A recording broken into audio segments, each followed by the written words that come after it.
You did run on a platform. You were very straightforward. You said you would pardon these people that were sentenced for January 6th. No, totally. You did.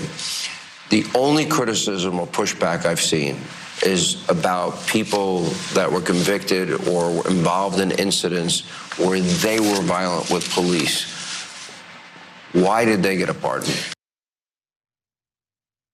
Fox News anchor Sean Hannity had a lengthy sit-down interview with Donald Trump and asked the question that I'm sure many are wondering: why exactly did he think it was a good idea to do sweeping pardons of the January 6th rioters, namely the individuals who carried out acts of violence against the police officers on that day?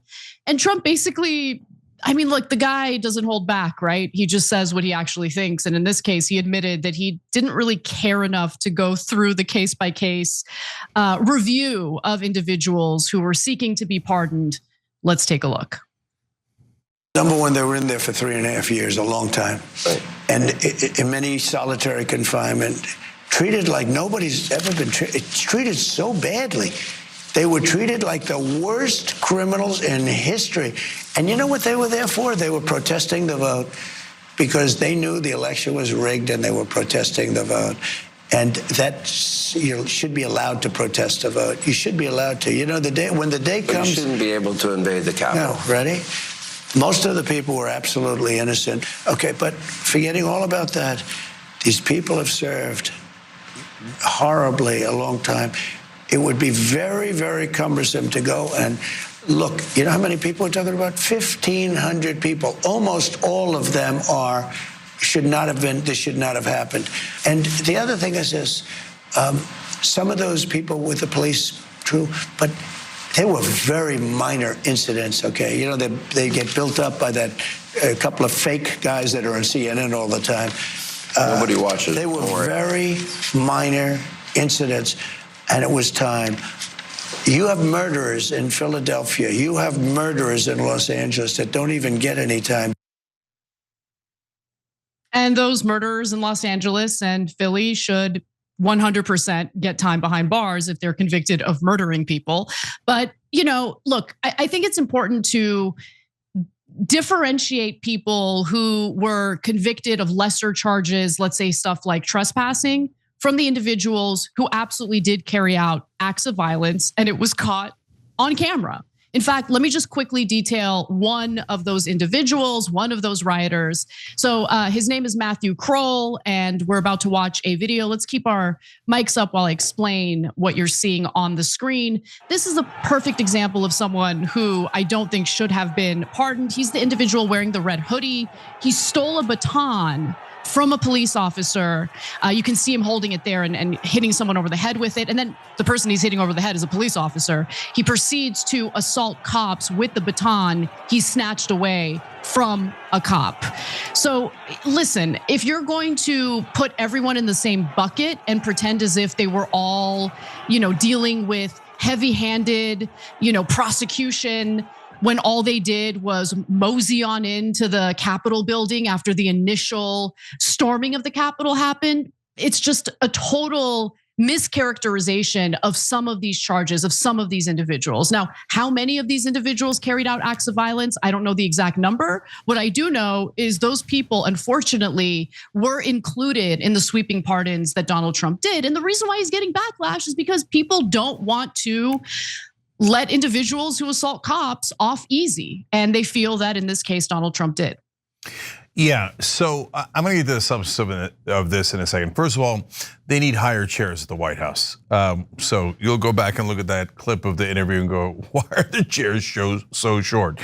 Anyways, number two, oh, you see it? They look like they're kindergartners. Anyway, the tiniest point in history. So Hannity starts with, the only pushback I've seen is of you releasing the violent criminals. I'm pretty sure I've seen other pushback of releasing all of the January 6th guys, but I get it. He's saying it from a right-wing perspective. Trump says, oh, there's just a couple of fake guys on CNN. Those are actually real police officers who were assaulted, and one of them had a heart attack afterwards. There's absolutely nothing fake about them. That's the usual Trump nonsense. But now we get to the substance of it. First, that whether it's an excuse or real, that was an amazing statement when he's like, I mean, looking through the whole case files would have been cumbersome. What does that mean? I was too lazy to figure out which one shoplifted and which one murdered, so cumbersome. I just let them all go. Okay, so in this case, obviously, shoplifting and murder are examples that not what actually happened. So, but it might just be an excuse for, I really wanted to let him go. That's why I let him go, and I'll pretend that I'm just lazy. Although he really is lazy, so it might be real. Anyways, so why would he want to let him go? Well, look, you know the obvious answers, but I'm talking about just the violent criminals, the one that attacked the cops. Does he actually believe all the things he's said about the cops? Blue lives matter, got to protect the police, etc. No, he doesn't care about the police. He doesn't care about anybody, right? Though there's one guy he cares about, Donald J. Trump. So these guys went to war for him, and they committed violence for who? For Trump, of course. Look, unless you're like total MAGA cult, and you think all those people did that violence for Nancy Pelosi or Antifa or tourism, they obviously did it for Trump. So Trump's going, hey, thanks a lot, guys. Not just for past services of willing to say, hang Mike Pence and attack cops and do anything for Donald Trump. But if you think about it, also potentially for future reasons. Hey, if I need you guys to attack someone else again, number one, you're free to go, so you can do that. And number two, remember, if you do it, I'm just gonna let you out of prison anyway. Yeah, I don't know. I think he's lazy. That story came out yesterday. You weren't on the show, but I covered it and I totally believe it. You really think that Donald Trump is gonna sit down and carefully, personally review 1,500 separate cases? No, but Anna, and look, so is he lazy? I've said it 8 times already in this story, and that's part of the reason, but I don't think that's the main reason.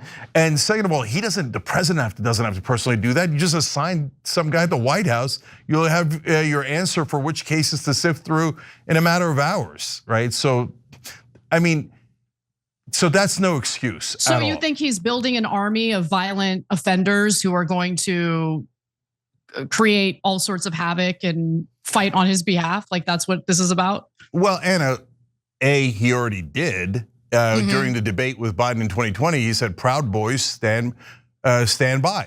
And they did stand by, and then they did attack the Capitol. And after they did assault the cops, and they did chant hang Mike Pence and talked about murdering his vice president, he thought it was a really, really good job. That's why he just freed them. So do I know that he has a plan to use them in the future? No, of course not. Of course I don't know that. And I hope that he has no occasion to do that. I hope that he realizes that he has to leave office after this time around, but last time he didn't realize it, and he did use them. So yes, he has an excellent track record of using vigilante thugs just like these guys to commit violence. So one of the people that he has pardoned has already been rearrested. And so let's talk a little bit about who this person is and what he was arrested for. So his name is Daniel Ball, and he actually committed an act of violence on January 6th. He threw an explosive device that detonated on 25 police officers. So the explosion allegedly disoriented officers and caused hearing loss, which for some of the officers lasted months. Defendant also allegedly threw a large piece of wood into the line of officers protecting the Capitol. So I just want to repeat again, people like this should not have been pardoned, especially when there's no indication that they were at all remorseful for what they did. But the FBI said that it was unable to determine whether the device was commercially manufactured or homemade. In May of 2023, Ball was charged with 12 counts. He's being held or was being held in pretrial detention when he got pardoned, but was arrested a second time for federal gun charges, which, you know, based on the commentary I heard in regard to Hunter Biden, is very serious. We need to take a federal gun charge very, very seriously. There should be no plea deal. There should be absolutely no deal offered to this guy. Anyway, it's been, so specifically he's accused of possessing a firearm as a convicted felon. And that was discovered as part of the search warrant from Ball's Capitol riot charges. The arrest warrant for those gun charges was never actually issued until the pardon. And Ball did not even leave prison between getting pardoned and then getting rearrested because of the federal gun charge. So in other words, he was in possession of a firearm when he was already a convicted criminal. And this was prior to the Capitol riot. So as soon as he got pardoned, that illegal gun charge is what allowed authorities to rearrest him. He also has 2 previous convictions for domestic violence battery by strangulation and battering and resisting law enforcement with violence, hence why he is unable to possess a firearm. So he was up on a gun charge, so I assume that Trump and Biden competed over who would pardon him first. So they both have done crazy pardons. So look, I'll give you one piece of nuance here. And none of these pardons are blanket pardons. They're only for January 6th. That doesn't make them any better. I'm just telling you, vis-a-vis the Biden pardons, which were blanket pardons for any crime committed over about a 10, 11 year stretch. And they don't get to commit crimes in the future unless Trump's in office, in which case he will again pardon them. But that's your context. Dirge, one of our members on tyt.com, made a really good point. He said, Trump, January 6ers served a long time. Also Trump, the Central Park Five should not be released even after exoneration and having served much longer. Yeah, gee, I wonder if it's because these guys were, first of all, the Central Park Five were totally and utterly innocent. I know they were Black and Latino, but nevertheless, they were innocent. So Trump went after those guys for no goddamn reason, even though they were innocent. And didn't think they should be released, even when it was proven. And in this case, he's like, violence against cops, I'd love it as long as you did it for me and we're looking to murder my vice president. So I give Trump no quarter on this issue. Thanks for watching the Young Turks, really appreciate it. Another way to show support is through YouTube memberships. You'll get to interact with us more. There's live chat emojis, badges.